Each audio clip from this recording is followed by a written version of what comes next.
Hi, it's Lisa at Bowman Library with a whole new middle grade book spotlight. So this week, we are going to be taking a look at something that hopefully will give you some inspiration for Read Across America Day, which is coming up.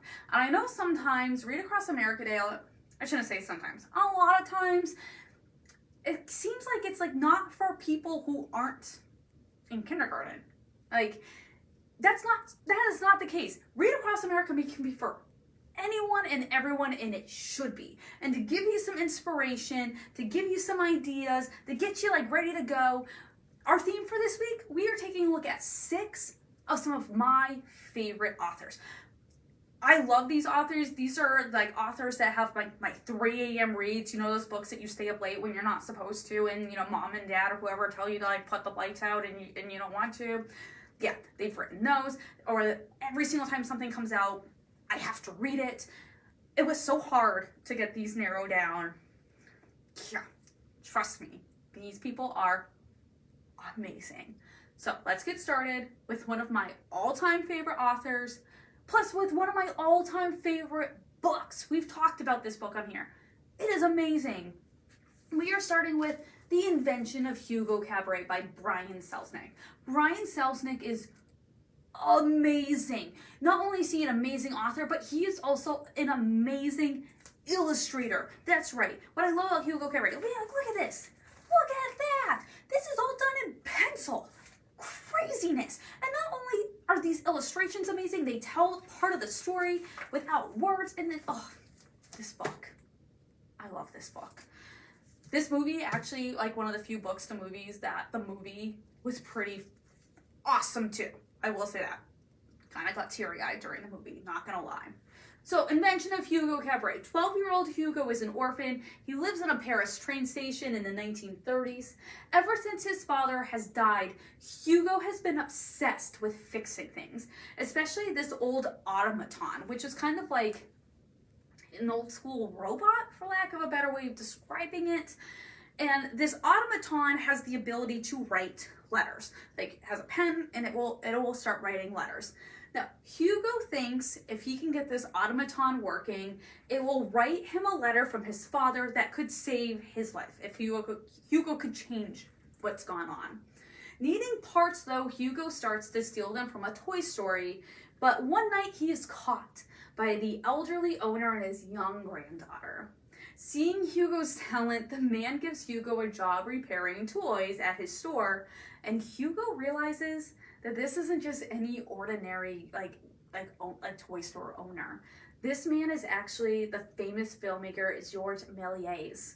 The two of them helped each other to realize their dreams and their passions for magic and filmmaking, told in both words and amazing illustrations. This one will hit you right in the heart. This book, I love this book. Brian Selznick, amazing. The Invention of Hugo Cabret. Oh, another one of my favorites. We've talked about him before. Jason Reynolds.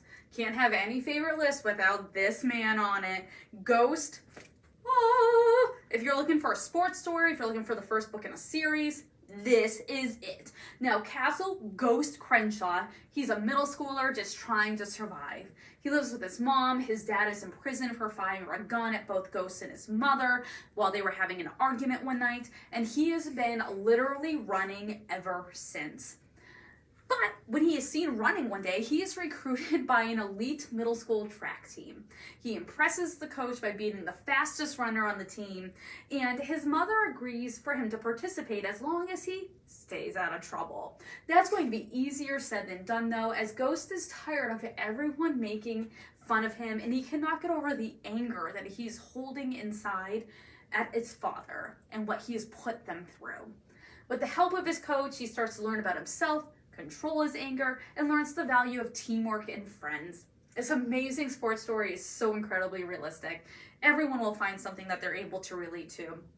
It's the first in a 4-book series. Each book focuses on a different person on the team, but you do need to read them in order because the stories do interlap, as the eventual goal is going to their national championship. Ghost, Jason Reynolds, anything by him, pure gold, amazing. This one included. Okay, Terrible Typhoid Mary by Susan Campbell Bartoletti. If you love nonfiction, if you're like me, I love me some nonfiction. Susan Campbell Bartoletti writes some of the most amazing nonfiction, especially dealing with history, you can find. This biography about Typhoid Mary, you may have heard of that term before, is no exception. I read this, learned so much more, because like Typhoid Mary, when someone says you're a Typhoid Mary, you're spreading disease. She was a real person, actually. This isn't someone just making this up, okay? Now, in the early 1900s, there's an individual named Mary Mallon. She's an Irish immigrant, and she starts to get like jobs cooking for wealthy families. She's living in their homes. Now, it's when her latest family that she's working for, they all become sick with a disease that's known as typhoid, that a typhoid expert is brought in to figure out where the disease came from. Like, it has to start from somewhere. So they start trying to investigate in order to try to hope that it's not going to spread to others. It's then that Mary's life changes forever when it is discovered, and this was like groundbreaking at this time. Okay, what I'm going to tell you is groundbreaking. Okay, this is like, this has changed medical history and knowledge and stuff. It's discovered that Mary is actually a healthy carrier of typhoid, which means that she has no symptoms, but she can spread it. This, again, was like mind-blowing, okay? This actually does happen with other things, okay? Yeah. There are people that actually carry strep this way, all different things, okay? Now, Mary doesn't believe it. Other people don't believe it. She starts, she goes to another family to cook for them. They get sick with typhoid. Then all of a sudden, this becomes this like massive like epidemic, and look at how diseases are handled. Plus also Mary becoming a piece in the game. But she's not going to play by any rules except her own. That is until they decide to fit her into a box that she doesn't want to be put into, literally and figuratively. This look at the life of the real person that's mentioned today in passing sometimes is so eye-opening. But this book is so much more than about her. It's also about how, people, the view of diseases have changed. Plus also how they were dealt with on a public health level. Incredibly eye-opening. Yeah. Loved this book. This is called Terrible Typhoid Mary, Susan Campbell Bartoletti. Again, anything by her, amazing. No exception. Bridge to Terabithia by Catherine Patterson. Catherine Patterson, Virginia author, shout out. Okay, Catherine Patterson, yeah, she is old school, I will tell you. She wrote books a long time ago, but they are amazing, okay? Bridge to Terabithia, probably my favorite one by her. You might have seen the movie. The book is so much better. So, Jess practices all summer to be the fastest runner in 5th grade. When he gets to school, at the start of the school year, he gets there at recess, there's going to be a foot race. He's been practicing again all summer. This is the moment he's been waiting for. And then all of a sudden he finds out in this race, he is beaten by a girl, and it's the new girl whose name is Leslie. She's a little weird. She's different from everything they're used to, but somehow, some way, Jess and Leslie become best friends. And they spend all of their days in the woods behind Leslie's house creating their own land called Terabithia. When a horrible tragedy occurs, though, which changes everything, and Jess's life changes forever. But he also learns a valuable lesson that you receive strength and courage through your friendships.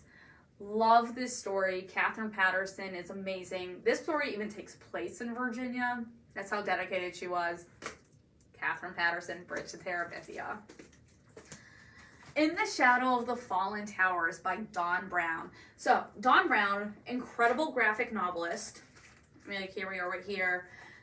What I love about Dawn Brown is he has a number of graphic novels that are already out, and they're all like historical, history-based ones. That he's taken like an event, a time in the past, and he's turned it into a graphic novel in which you're reading nonfiction in a graphic novel format, which is just as cool as anything else. For example, he did one about like Hurricane Katrina. He did one about the Syrian refugees. There's one that he's done about the Great American Dust Bowl. In the Shadow of the Fallen Towers, this looks at the events of September 11th, 2001, not only in terms of that day, but also then in the weeks, months, and years that follows.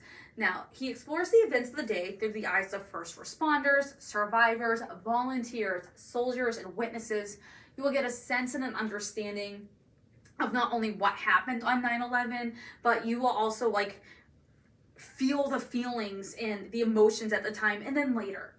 Because then you will see and explore the far-reaching consequences that day had, not only in the United States, but also on world history, from the physical to the emotional and mental impacts. If you don't really know or fully understand what happened on 9/11, this graphic novel is an incredible place to start.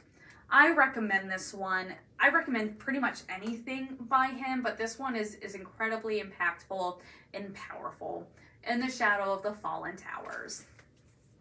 And our last one is We Dream of Space by Erin Entrada Kelly. And Erin Entrada Kelly for me is someone who's kind of crept up on me, but she writes amazing books. We Dream of Space is no exception. I love this one. This one I will admit, it makes me feel a little old because it's considered historical, but it's not that long ago, so I'll just throw that out there. But it takes a look at an event that maybe you've never even heard of before. But I bet if you ask like your parents or even like your grandparents, uncles, whatever, they can talk to you about it. It's winter of 1986, and siblings Cash, Fitch, and Bird, they are all anticipating the launch of the Challenger space shuttle. This is when they would launch astronauts into outer space in a reusable space shuttle that then would come back to Earth with them in it a couple days later. They are all in the same 7th grade class, but they are dealing with their own problems and struggles, especially Bird, who is Fitch's twin sister, as she tries to hold their family together as they are dealing with some stuff. Their science teacher, Miss Salonga, gives the class a project. Then she breaks them into different spacecraft crews because you would send a crew into space. It couldn't just be one person. There would be 7 people on this space shuttle. And they have to create and complete a mission with preparation to watch the Challenger space shuttle launch. And this was going to be such a huge deal when this happened, because this was like the first time the United States was sending a civilian into space. There was this woman, she was a science teacher from Concord, New Hampshire, Krista McAuliffe, that she earned the chance to go into space. And this was going to be incredible. And it was live streamed. Like you were watching this on the news to watch this space shuttle launch. When the fateful day arrives in February for that launch, though, the events of that day change everyone's lives, and the siblings must come together to support one another. This amazing historical fiction book highlights the importance of family, while also like giving you insight, background, knowledge of an event that, again, wasn't that long ago, but you may have never heard of it, and you will after this. We Dream of Space, Erin Entrada Kelly.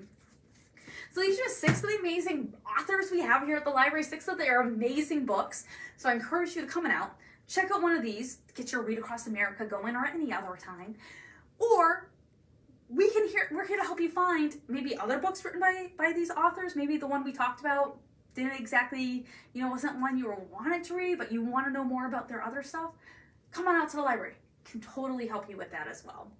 I hope you have an amazing week, and I hope you tune back next time for a whole new middle grade book spotlight.